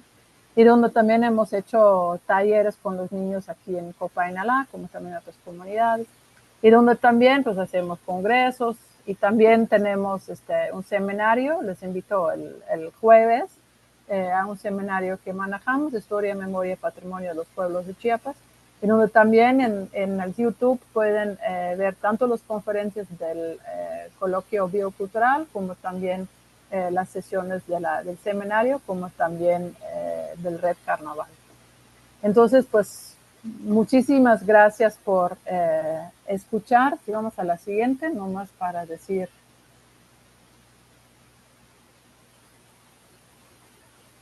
Vamos a la siguiente, sí, nomás para decir ellos Cutoya, que es gracias en el soque de Copainalá, Tiscota, que lo es en aquí la Depresión Central. Gracias y bedankt en mi idioma natal. Y hasta ahí llegamos. Muy bien, doctora Lilian, muchísimas gracias, la verdad, por este panorama y esta visión que nos deja sobre la cuestión biocultural y pues además son 10 años de trabajo, la verdad, que sí, en este tiempo es muy corto para platicarlo, pero sin lugar a dudas nos ha dejado una visión un poco más amplia, más clara sobre lo biocultural y también un poco esta cuestión que se está perdiendo, ¿no? La experiencia, la memoria y esta transmisión intergeneracional. Y bueno, que lo biocultural se está como convirtiendo en una vía precisamente como para irlo viendo, analizando y como usted bien lo decía también en la conversación, que es importante hablar de estas cosas, ¿no? Y entonces voy a dar paso a las preguntas que nos han dejado en el chat. Hay una pregunta de Sara Reyes. No sé si ella quisiera externarla de manera personal y si no, para darle lectura. También Guillermo Bonilla Bernal nos dejó una interrogante y no sé si están por ahí escuchándonos en este momento, si quieran abrir su micrófono y si no, Martín, ¿podrás bajar la presentación, por favor? Sí, desde luego. Muy buenas tardes. Un gusto, doctora Gillian, estar aquí y escucharla. Hice la pregunta previa, pero en el desarrollo de la exposición creo que se contestó. La pregunta era, entonces, finalmente, ¿cómo caracterizaría usted estos carnavales, ¿no? Que investigó y que vio. Pero conforme fue desarrollando, dio respuesta a la pregunta como tal. Mi pregunta ya en este momento es, ¿le han dicho a ustedes las expresiones comunes que tenemos nosotros como la banda y chido? ¿O las utiliza ya con conocimiento de uso? Pero gracias, muchas gracias por la investigación. Creo que la pregunta que se dio al principio se fue respondiendo. Muchas gracias. gracias, Sara, por abrir el micrófono. Guillermo nos dice que tiene problemas con su audio y voy a dar lectura a la pregunta que él nos dejó. Y nos dice, la intervención del crimen organizado, los movimientos de desplazados, los megaproyectos afectan la vida comunitaria y cómo están afectando la vida cultural. Sí, sin duda. Yo creo que tristemente, ¿no? Nadie está exento a eso. También, obviamente, yo creo que cada persona tiene su manera de manejar, ¿no? Y cada persona tiene su contexto de riesgo, ¿no? Eh, no sé si me atrevo a decir que hay áreas peores en Chiapas, tristemente hoy en día, que ayuda un poco, pero sin duda es un elemento y también eso genera que hay movilidad, ¿no? Y que las personas se avientan a ir a la escuela en búsqueda de mejores oportunidades, ¿no? Y elementos más seguros. Entonces, pertenecer en la comunidad se vuelve un reto, ¿no? Por lo cual también las comunidades y las colanderizaciones se complican, pero por lo mismo son más importantes, ¿no? Muchas gracias. No sé si alguien más que está en la sala en este momento quiere hacer alguna pregunta, puede abrir su micrófono, le damos unos minutos y aprovechar también para este diálogo que nos ha permitido hacer la doctora Gillian. Interesante porque realmente se unen varios elementos, ¿no? En todo este ambiente de trabajo. Doctor Martín, adelante. Gillian, ¿qué tal? ¿Pudieras ampliar un poco tu comentario, tu opinión sobre el tema de, comentaste que somos omnívoros, que no es, o sea, a veces se asocia que esta perspectiva biocultural tiene que ver con ciertas prácticas, ¿no? Supongo que por eso comentaste lo de estas ideas de que se tiene que a veces que se comen más vegetales que animales, etcétera. Pero porque vi en las imágenes que pusiste, cuando están comiendo, en las ceremonias, en las cuestiones sagradas, hay el uso este, de platos, de utensilios, de material que es duramente criticado, ¿no?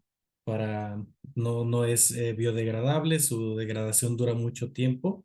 Y bueno, particularmente vi cosas de unicel, por ejemplo, que se usan en una ceremonia. Entonces, también si nos pudieras ampliar esta visión de cómo aparecen esos elementos culturales y biológicos locales frente a los que propone la modernidad y la globalización. Bueno, creo que salió la doctora Gillian, pero bueno, va por ahí mi pregunta. No sé, Alicia, si... Ah, bueno. Me desaparecí un Ya ratito. está. Ah, Yelen, sí, no sé si alcanzaste a escuchar completo. Es básicamente que aparece el unicel y aparecen otros elementos de este tipo en las ceremonias. Y cómo observas tú esta conservación de ciertas tradiciones, rituales, de estos carnavales con esta introducción de elementos de la modernidad y globales y que atentan contra unos aspectos pero facilitan otros, etcétera, ¿no? Ujú. ¿Qué nos puedes decir de eso? Sí, es difícil, ¿no? Y mi manera, o sea, como antropólogo, de alguna manera tenemos como esa facilidad de manejar nuestras respuestas, ¿no? Y también un poco es como una postura ética de no juzgar, ¿no? Y explicar los procesos que pasan, ¿no? Y creo que eso también pues, es el objetivo de bioculturalidad, ¿no? De aumentar la conciencia para que la gente pueda decidir por sí mismos, ¿no?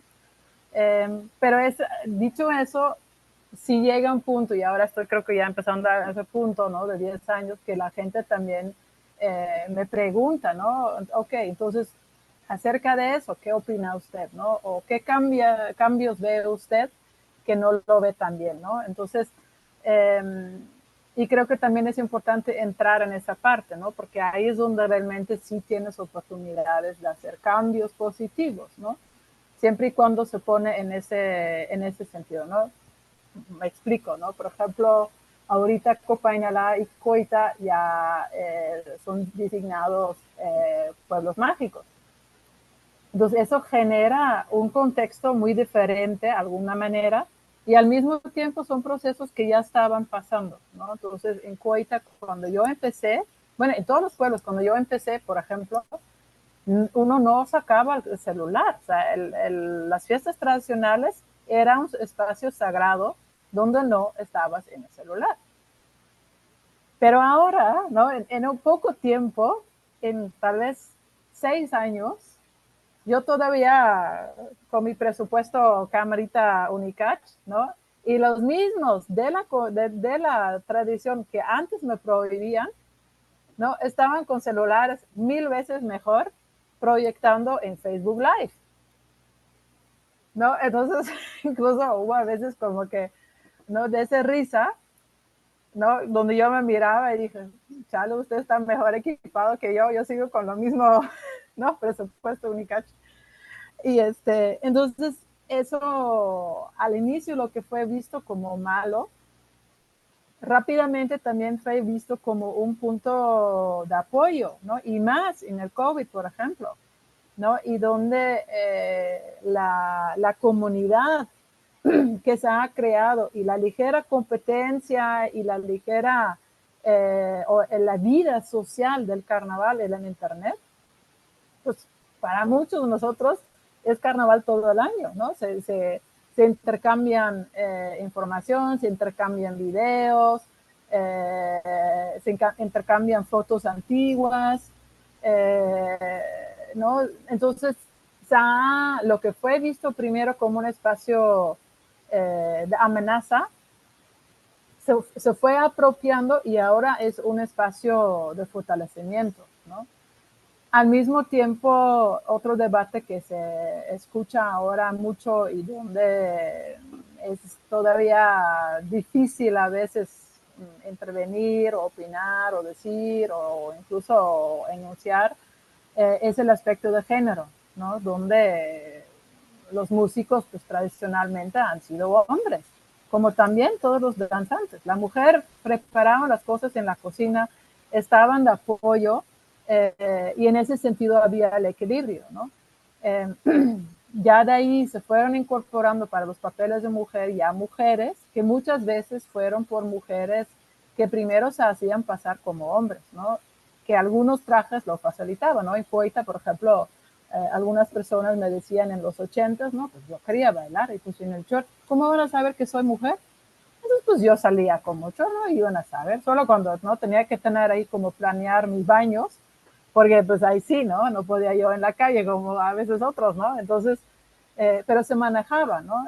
Hasta que ya después, pues muchos ya nosotros nos convertimos a mamás, papás, pues ya no íbamos a prohibir a las hijas a salir, si nosotros mismos lo hicieron, ¿no?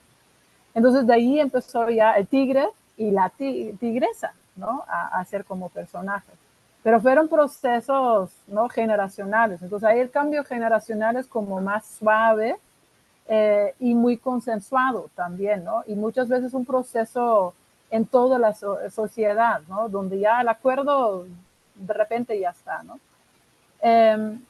Y donde también, ¿no? Entonces, por ejemplo, volver al ejemplo de los músicos, sí se reconoce que es importante la mujer en la transmisión de la cultura, y en la participación, ¿no? Entonces, un interfaz como que está existiendo ahora es que las mujeres pueden ser tamboreros en ciertos momentos, pero no en los actos más importantes, ¿no? Ahí es donde se guarda todavía, ¿no? Los elementos tradicionales, que tal vez con la siguiente generación o en 2 generaciones también ya se empieza a quitar una división de género tan fuerte, porque también la sociedad misma ya no lo tiene tan fuerte, ¿no? En Coita ya se puede ver parejas, que son covina, que son los jefes, entre mamá y hijo, ¿no? Donde a veces el hijo ya ha ido al extranjero o ha tenido un negocio y tiene ya el recurso, y la mamá es la que pues tiene como que más el conocimiento comunitario y tradicional, ¿no? O viceversa, ¿no? Hija y papá. O incluso pues hija y mamá, ¿no? Del mismo género. En San Fernando eso todavía no está permitido, ¿no? Ahí donde es a fuerzas hombre y mujer casados, ¿no? El otro elemento que es una frontera que no se puede hablar todavía mucho, y no me voy a extender mucho aquí tampoco, pues es el elemento, ¿no? Homo y sexual y lesbiana, ¿no? Esos son elementos que están, pero no se habla y no es parte de las conversaciones ni etcétera, ¿no? Entonces, pues son, ¿no? Y donde, por ejemplo, el regresar al unicel, que siempre el unicel para nosotros es como que, ¿no? Nos ponen un pánico. Y donde, ¿no? En San Fernando, por ejemplo, una parte de lo que se pasa de Prioste a Prioste es todos los elementos, todos los trastes, todas las ollas, todos los vasos de vidrio, etcétera, etcétera. Pero en Copainalá, por ejemplo, es muchas veces unicel, porque solamente se pasa la ropa de una persona, de una casa de promotor a otra persona, ¿no? Un estudiante mío estaba involucrado, porque es de Copainalá, con una promotora, y le estaba apoyando, y él trató de introducir y compró todo un juego de loza y todo, y no para que se pasara a la siguiente promotor, pero la comunidad no lo agarró, no lo agarró. Entonces también, o sea, se necesitaría pues tal vez más tiempo o no campañas de educación como más fuerte, ¿no? Otros elementos que ya no hable es el uso también de especies que son en peligro de extinción, ¿no? Como por ejemplo el almendú, ¿no? Y hay un par más. que sí se usa en el carnaval, ¿no? Y una manera, pues, decir es que no se debe de usar.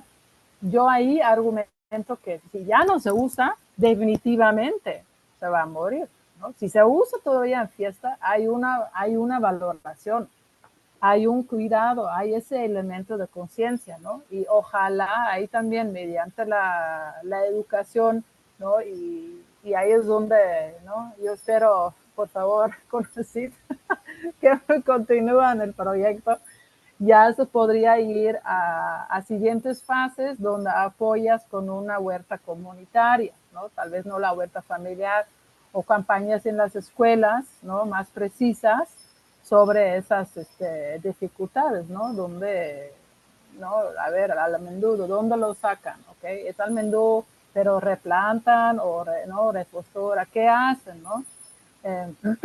Para tener, pues, no, yo creo que lo máximo que podemos hacer nosotros como académicos es crear conciencia, ¿no?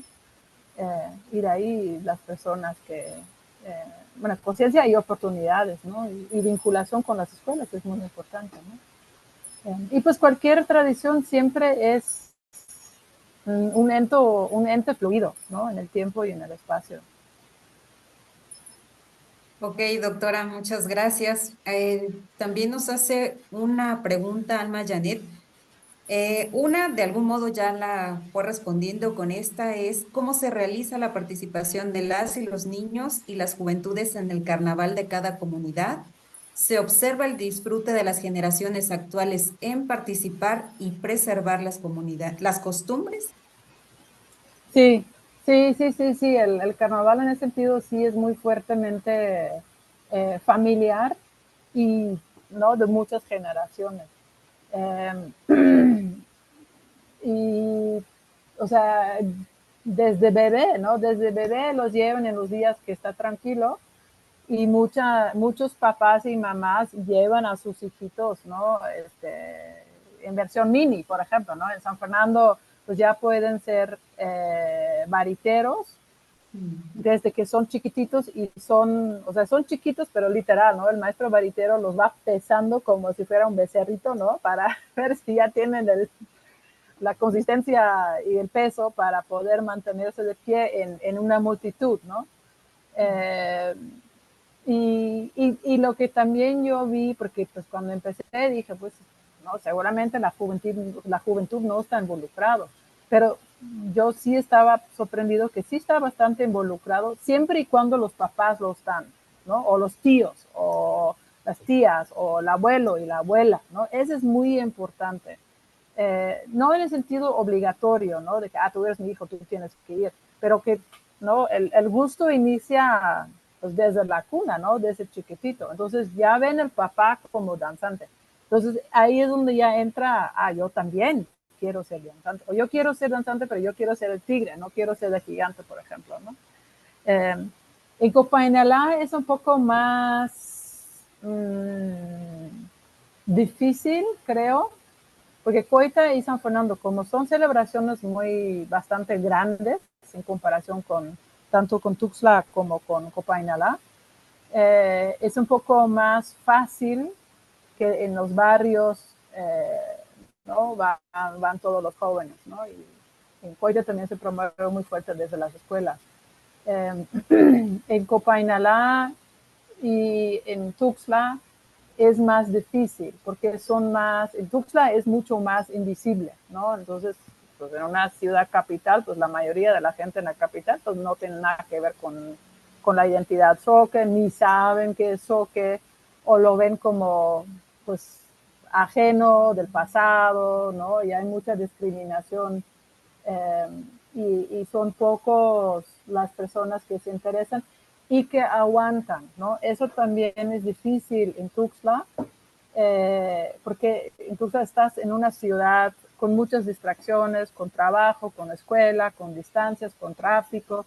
Entonces, mantener un calendario ritual no es fácil, ¿no? Y en cualquier pueblo, para ser danzante y etcétera, necesitas ahorrar, necesitas tener días de vacación, pues también requiere una planeación, ¿no? Y lo que se ve es como nuestros ciclos de vida, ¿no? Como joven, es un poco más fácil empezar a participar. Luego viene la adolescencia y pues si es cool, ¿no? Ok, le entras, ¿no? Como en Coita, porque es en la escuela y todo el mundo lo hace, bueno, pues lo voy también, ¿no? En Copa Inalá, si eres de familia costumbrista, pues sí, participas. Pero también un elemento que no hemos hablado, pues en comunidades chicos, muchas veces se tiene las personas católicos oficiales, ¿no? De la iglesia oficial, que muchas veces son las personas que tienen los negocios.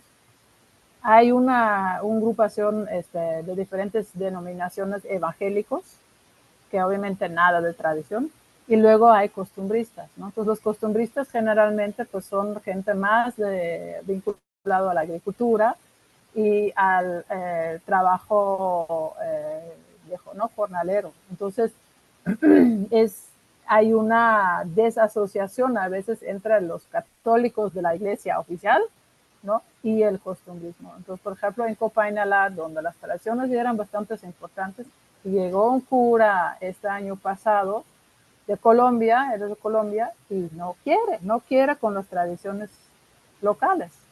Entonces, incluso trató de sacar los trajes, trató de sacar ¿no? los espacios de las iglesias en donde guardaban sus cosas, trató de prohibir, y eso justo cuando se hizo Copa Inalá, Pueblo Mágico.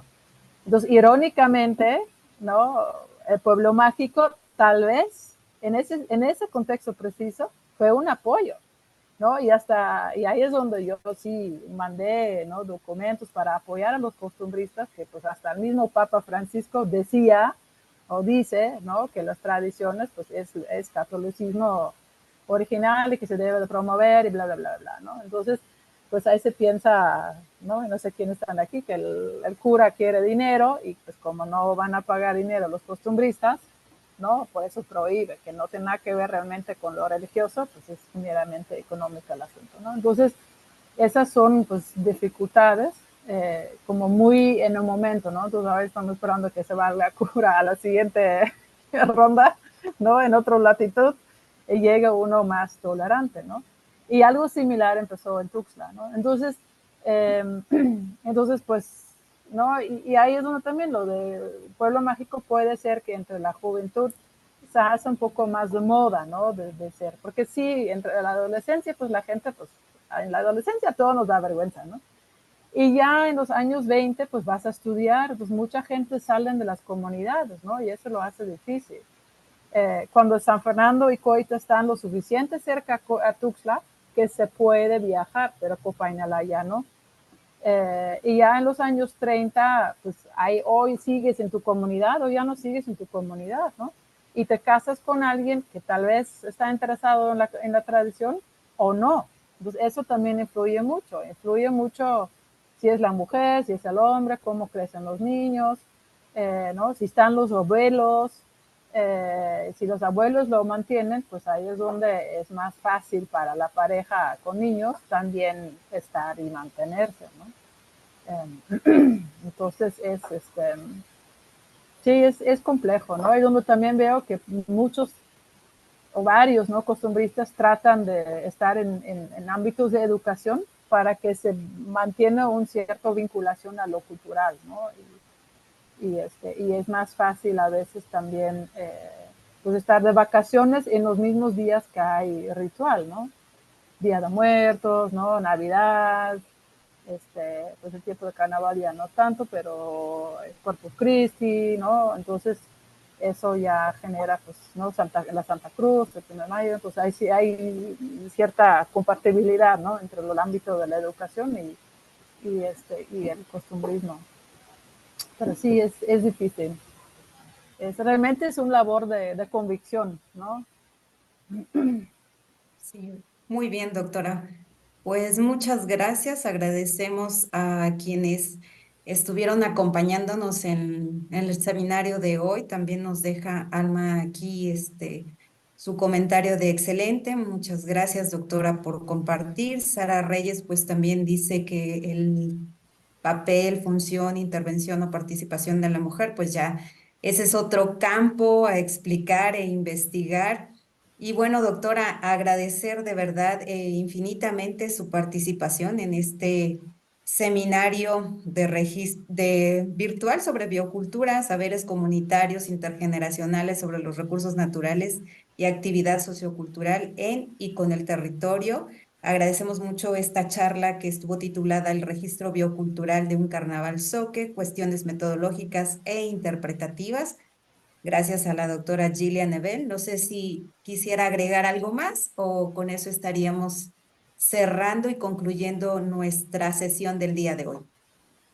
Pues agradecer, ¿no? Mucho la invitación otra vez, la discusión y pues invitar, ¿no? A las personas tanto a acercarse al paradigma de bioculturalidad como también, ¿no? A hacer pues, lo que se pueda hacer para las tradiciones y acercarte, ¿no? A conocer qué se celebra en tu pueblo, ¿no? ¿Por qué se celebra así? ¿Desde cuándo? Etcétera, etcétera, ¿no? Y lo bueno de las tradiciones también muchas veces se puede aportar con lo que tú puedes aportar, ¿no? Y el chiste muchas veces es simplemente estar y de ahí vas viendo tú cuál es tu gusto y cuál es tu compromiso pues, con la tierra, con la gente y con la cultura.